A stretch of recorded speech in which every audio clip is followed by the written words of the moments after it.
Hello guys, welcome back to my channel. Nandito pa rin po tayo sa farm, and today's video mag-aabono po tayo ng ating 43 days after transplant na sili panigang.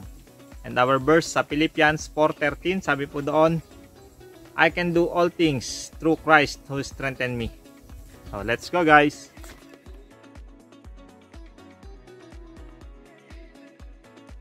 Good morning guys. Yan, good morning bossing. Good morning baby Mateo Luis. Yan. Tayo po ay 43 days after transplant ng ating sili panigang.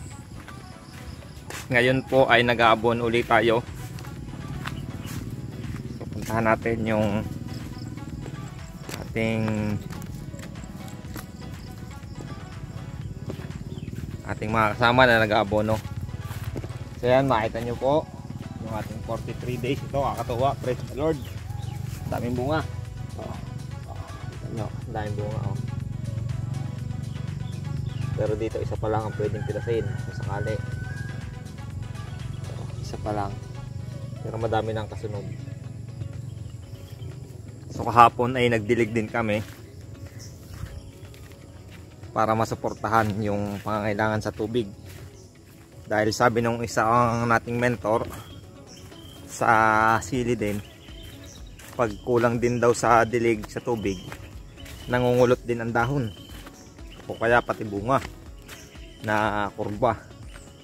So gaya siguro nito, either kulang na sa tubig or kulang sa nutrients. So tamang-tama ngayon, nagpapaabono tayo. Natin tinatanggal yung mga lupa na nakaharang. Parang dry na dry, pero kahapon ay nagdilig tayo. Pero parang kulang kasi nga yung lupa natin ay yang tawag dito, buhaghag. So madali siyang tumusok ang tubig. So yan po, yan yung atin namang pinaararong gitna. Yan, sisibulan na uli ang damo. Kabibilis ang damo. Yan, puntahan natin yung ating mga kasama dito. Yan.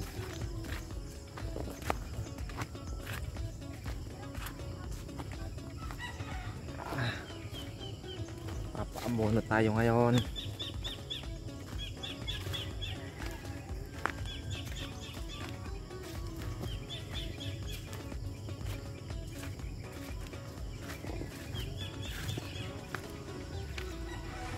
Dito parang nagkaroon ng problema to, medyo kumulot ng konti. So tayo po ay every 5 days nag-i-spray ng fungicide, insecticide at foliar, sinasama na rin. Tapos kaka-spray lang din natin ng activator last 2 days. So ngayon ay 27. So noong October 25 nag-spray tayo ng activator. O yan, ang ating mga kasamang pogi. Kaway muna. Ayan guys. Artista na. Ay nako. So puntahan po natin yung ating abono. So yan, tingnan muna natin. So yan po, sabi ni Ivan, dami daw bunga. Si Dudong, yan o. Tingnan muna natin kung Kaway muna. Yeah. Dong, kaway. Yan o. Busy si Dudong dito. Ito yan, ay nakatapon. Dahan-dahan o ano. Dahan-dahan lang doon, ang dami tapon kaya doon. Ang dami rin yan.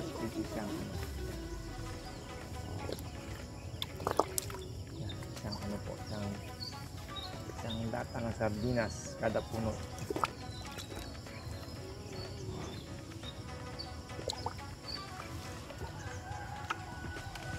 So ito po ay 16 liters ng tubig na may halong abono.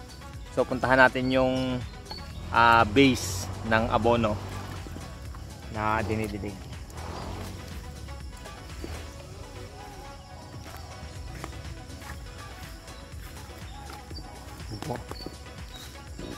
Dito pa yung isa nating kasama. Meron pa tayo dito isang artistang kasama. Ayan o. Oh, sige. Oh.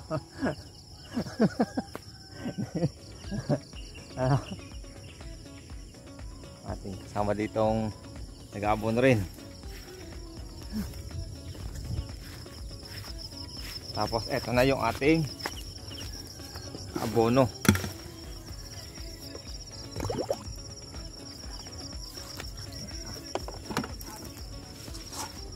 Ayan, lalagay muna tayo kalahati pa rin, kalahating lata ng sardinas na nitrabor. Tapos ito mixture natin. So lagi nating hinahalo muna bago kuhanan kasi yung mga abono bumababa sa ilalim. Kung hindi hahaluin at ibabaw lang, so konti ang abono na makukuha. Ayun. Tapos bali yung sukatan na yon, isang lata ng sardinas at saka kalahati.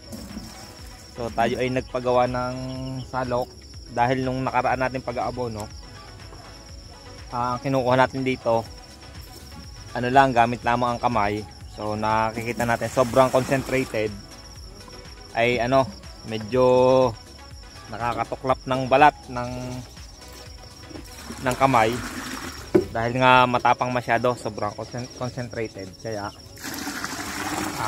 nagpagawa tayo nito kay Rodel ng pansukat. Pero ito sinukat natin as 1.5 na lata ng sardinas. Tapos kung mapapansin nyo, medyo maitim yung ating mixture.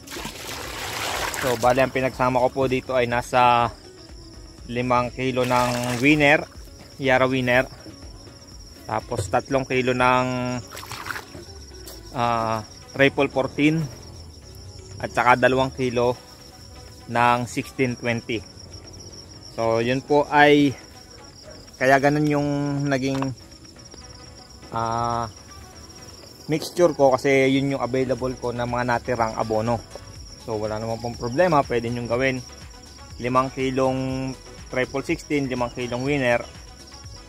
Kung walang available sa area ninyo, pwedeng 5 kilo na 5 kilong Triple 16, 3 kilong urea, 2 kilong potash. Kung walang Triple 16, kahit yung Triple 14. So ganun po. And then naghalo din tayo dito ng Wokosim na granules. So yan, kaya po masyado siyang maitim. And yun pong granules na yon, ang tagal matunaw, 1 linggo nang nakababad, hindi pa natutunaw. Pero ano, inilagay pa rin natin. Kasi pag napalagay naman sa lupa, so doon na lang siya continuous na matutunaw. So yun po, bali ang nangyari, isang ganito, isang lata at kalahati na sardinas nitong concentrated na to. Tapos kalahating lata noong nitrabor. So again, medyo paulit-ulit na. 5 kilong winner, 3 kilong Triple 14, 2 kilo na 1620, tapos 1 kilo noong Wokosim granules. Tapos siguro mga nasa 20 liters nung ginawa ko na to na concentrated. Tapos yun nga, isang lata at kalahati nito sa 16 liters ng tubig, 16 to 20 liters. Tapos yun, kalahati ng nitrabor. So yun po. And yan, ganun lang.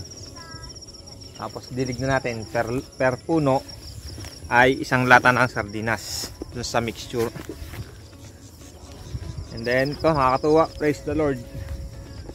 At yan, oh, hindi ko alam kung kita dyan sa camera, pero ito, dami ng bunga. 2, 4, 6, 8, 10, 12, 14, 15, 18, 20, 21 yung medyo malalaki na, bukod pa yung sobrang bobot na hindi ko na mabilang. pati yung mga bulaklak. So ayan po. Nung huli natin pitas, ganito yung ating mga napitas. So, sabi ni nung nakuha sa atin ng product na to, ng gulay, masyado pa daw maliit pa daw pala to. So ayan, ito medyo maliit pa. Kaya last na pitas namin nung Friday, ngayon ay Friday na uli, 7 days. So dagdag pa tayo ng 3 days pa, sa Monday tayo pipitas. So yun, hanggang dito na lang po muna yung ating video. God bless po, salamat sa panonood. And to God be the glory. Bye bye.